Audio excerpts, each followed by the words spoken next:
बालकों, किससे डर के भाग रहे थे? अच्छा हुआ हनुमान काका आप आ गए, हम तो बहुत डर गए थे। जब तक भय से भागोगे, भय तुम्हें भगाता रहेगा। पर हनुमान काका, वो बाघ बहुत भयंकर है। वो वानर भक्षी हो गया है, हमारे खेलने के स्थान पे आ जाता है और हमें खाने का प्रयास करता है। कुमार अंगद, किष्किंधा के भविष्य हो तुम। मित्रों की रक्षा करने के स्थान पर यदि स्वयं डरकर भागोगे तो फिर क्या संदेश दोगे इस संसार को? पर हम उसका सामना कैसे करते? वो इतना विशाल और हम नन्हे वानर।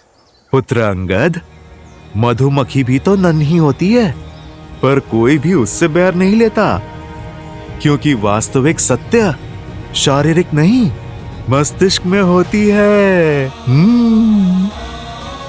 और फिर तुम्हारे पास एक और शक्ति भी है, संगठन की।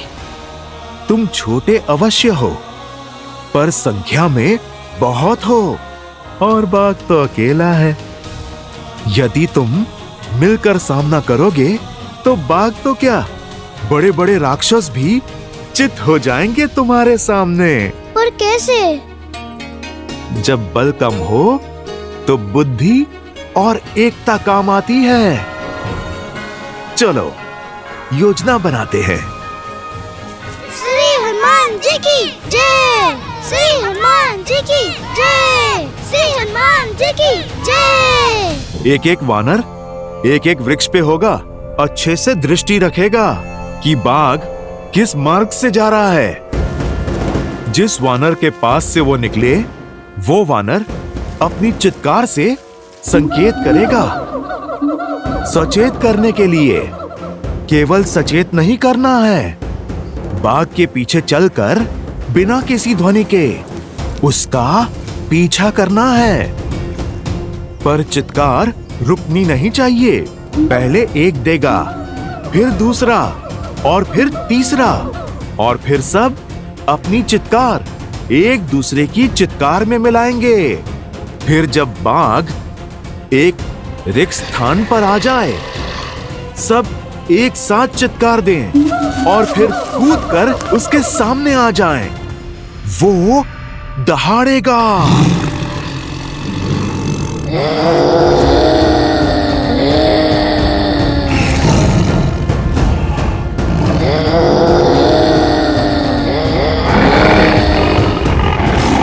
पर पुत्रों ध्यान रहे, बाघ डरा नहीं है, वो आक्रमण करने की तैयारी कर रहा है।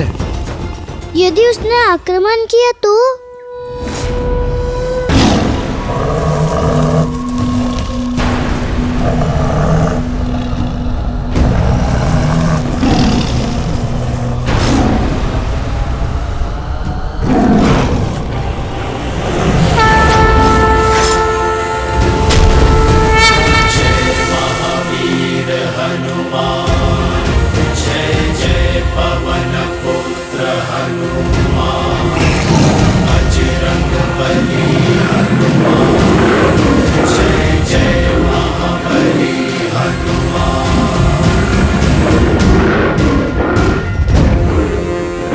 कहा था ना, तब मैं आऊंगा।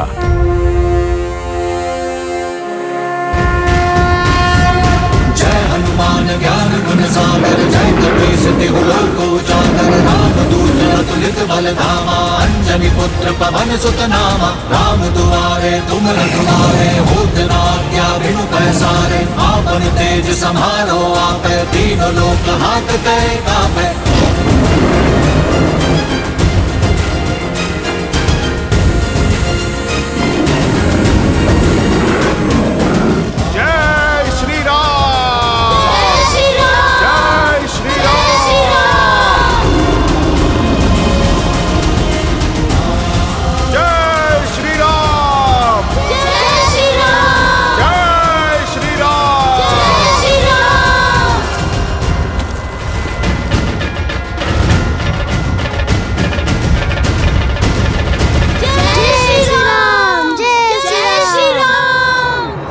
अब समझे, सच्चा बल भुजाओं में नहीं, स्वयं पर किए गए विश्वास में है।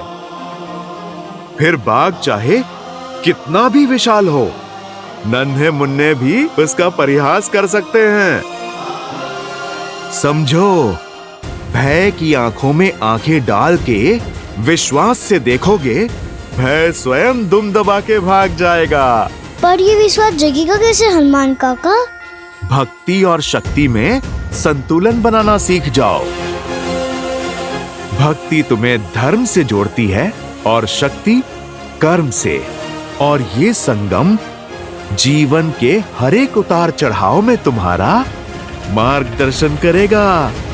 तो हमें भक्ति और शक्ति दोनों का पथ दिखाइए। ठीक है, तो फिर आरंभ अखाड़े से करेंगे। तुम्हें कुश्ती कला में निपुण बनाकर शक्ति पाने के योग्य करूंगा और योग का ज्ञान सिखाकर सिद्धियां पाने का द्वार खोलूंगा।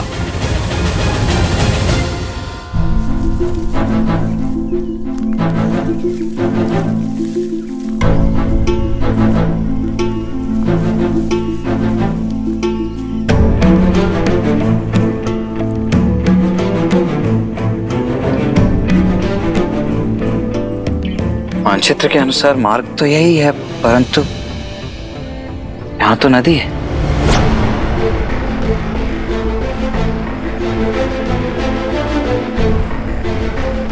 कदाचित हम मार्ग भटक गए हैं भैया।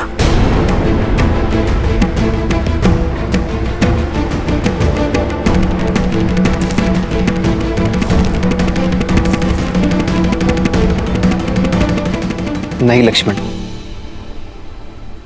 अब तक का मार्ग ऋषि भारद्वाज द्वारा दिए गए मानचित्र के अनुसार ही चुना है,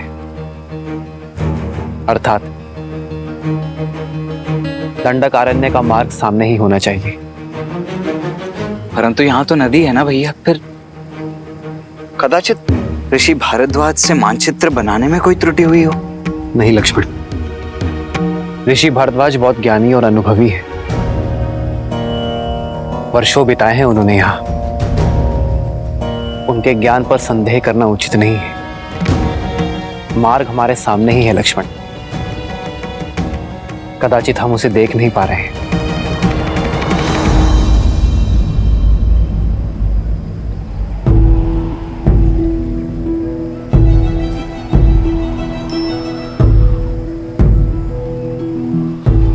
कदाचित इस वन में जैसा दिख रहा है वैसा है नहीं लक्ष्मण।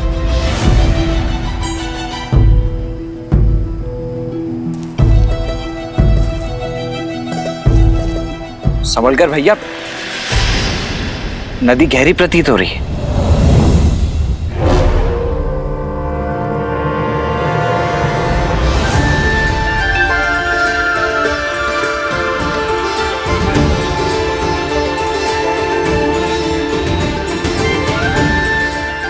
यहाँ कोई नदी नहीं है, केवल नेत्रों का भ्रम है।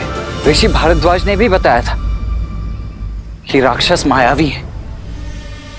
कहीं ये भी किसी माया का भागी तो नहीं है? यदि मार्ग ढूंढना है तो माया से लड़ना होगा लक्ष्मण। जी भैया। आओ सीता।